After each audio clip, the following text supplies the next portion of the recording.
91 anos de idade e Clint Eastwood continua sendo um dos melhores no que faz. Cry Macho é um filmaço.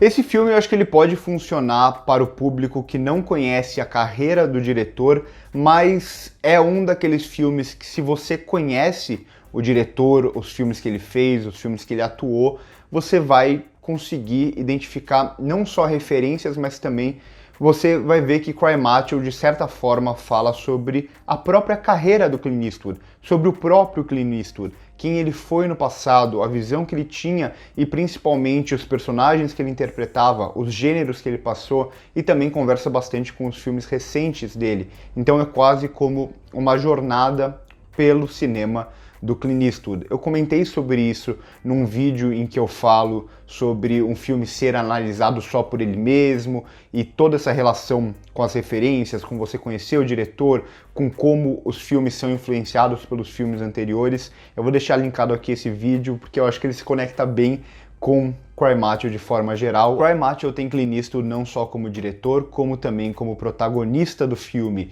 E sim, ele tem 91 anos de idade e falou que vai continuar fazendo filmes. Esse não é o último filme desse diretor, ainda bem, porque ele é fantástico. E aqui ele vai fazer uma desconstrução de alguns conceitos do próprio cinema dele, como eu disse, vai passar pelos gêneros que ele já passou durante a carreira e principalmente vai ser um filme sobre encontrar o seu lugar, encontrar um lugar em que você se sente bem. Nisso ele vai fazer uma certa desconstrução, principalmente ali do México, né? Como o México sempre foi retratado nos faroestes e como ele vai ser retratado aqui nesse filme como um lugarzinho no México onde ele se sente confortável. E é, para mim, o melhor momento do filme é essa sequência em que ele conhece essa família. Na verdade, é praticamente quase o segundo ato inteiro que ele conhece essa família com o garoto e vai se sentir em casa como ele não se sentia, talvez, a vida inteira dele. Então, de início, a gente tem uma jornada quase como um road movie, um new western, né? E isso conversa muito com muitos dos filmes que o Clint Eastwood fez. Então aqui a gente vai ter muito de Os Imperdoáveis, a gente vai ter muito de Gran Torino, de Perfect World, que eu não lembro o título em português, e até um pouco de A Mula, além do filme, essa relação do macho, né, que é muito bem trabalhada aqui, vai fazer uma ligação direta com aquele personagem que o Clint Eastwood atuou, né, interpretou durante toda a carreira dele como ator de faroeste, nos filmes do Leone, depois até mesmo quando ele começou a dirigir os próprios filmes. Então é um filme que está conversando com a carreira dele inteira, ao mesmo tempo que quando a gente chega nesse momento mais íntimo, aí ele vai começar a falar um pouco mais com As Pontes de Madison, por exemplo. Então tem toda essa passada pelo cinema dele, mas ao mesmo tempo o filme funciona muito bem dentro de si mesmo. Confesso que o primeiro ato dele, eu acho ele um pouco corrido até, apesar do ritmo ser meio lento, pode parecer estranho, mas eu acho que a montagem ela é meio truncada demais. Eu sinto até que em alguns momentos as cenas são cortadas um pouco tarde demais e isso acaba afetando bastante no primeiro ato a atuação do garoto, que fica bem evidente a inexperiência dele, é o primeiro filme que ele está fazendo.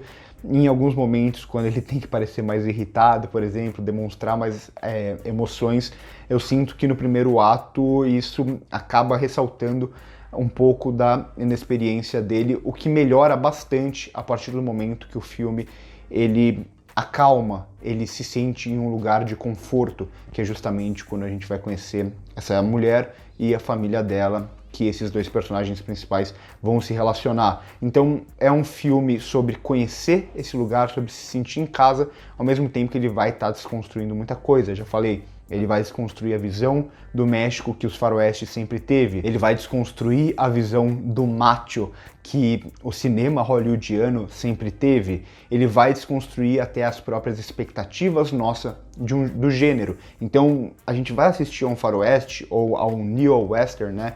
Esse faroeste modernizado, digamos assim, a gente tem uma expectativa de onde o filme vai dar, os elementos que ele precisa conter para se adequar dentro desse gênero. E aqui ele vai desconstruir isso muito bem, porque o Clint Eastwood é um cara que conhece o faroeste como ninguém e ele sabe como desconstruir. Quando você conhece um gênero, você também consegue desconstruir esse gênero. E aqui o filme ele vai sugerir ir para o caminho de um western convencional para depois ele fazer essa desconstrução e ir para um lado muito mais íntimo. Então, a partir do momento que a gente conhece essa família, o filme ele desacelera, a fotografia ela fica mais aconchegante, o filme fica mais íntimo, é quase como se o tempo parasse e a gente finalmente visse a bondade daqueles personagens em meio a um mundo que em volta deles tem tanta maldade. Então a relação com os animais eu acho que fica muito presente também, né, no filme, como os animais mostram a empatia desses personagens e como o garoto, a partir do momento que ele vai aprendendo a se relacionar com os cavalos, por exemplo, a gente vai vendo que ele tem a bondade dentro dele, ele vai conseguindo demonstrar cada vez mais essa empatia. A relação deles com as crianças também, com essa família. Então é muita gente que sofreu a vida inteira e aqui a gente vai ver a bondade junta e uma relação que é muito gostosa de se acompanhar. Então a gente fica esperando o filme progredir, talvez para um final épico, mas quando chega esse momento, simplesmente não tem como parar de ver. Simplesmente o Clint Eastwood, ele sabe fazer drama como poucos, ele sabe criar relações como poucos, e é muito emocionante até, né? Você vê essa relação que ele vai construindo, ele vai meio que esquecendo o que parece ser o foco inicial do filme, que é essa grande busca, esse grande road movie, com esses personagens sendo perseguidos.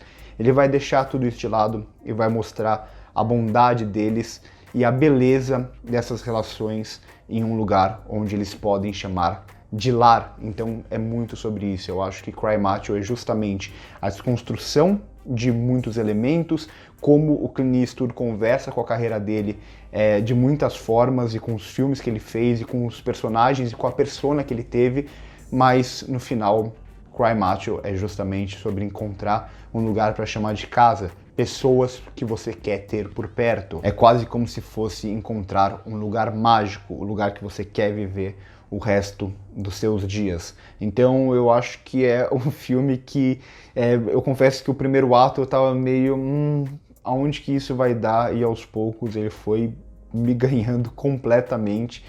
O segundo ato desse filme é fantástico, uma das melhores coisas, se não a melhor coisa que eu vi no ano.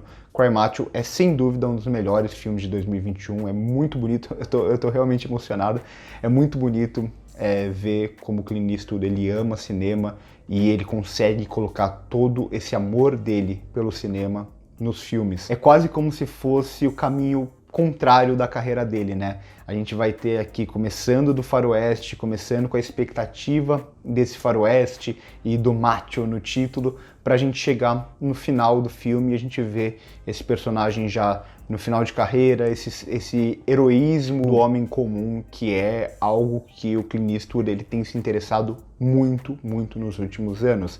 É por tudo isso que eu vou dar uma nota 8,5 para Cry Macho. É um filme que, infelizmente, a Warner ela tá fazendo uma distribuição terrível de filmes esse ano.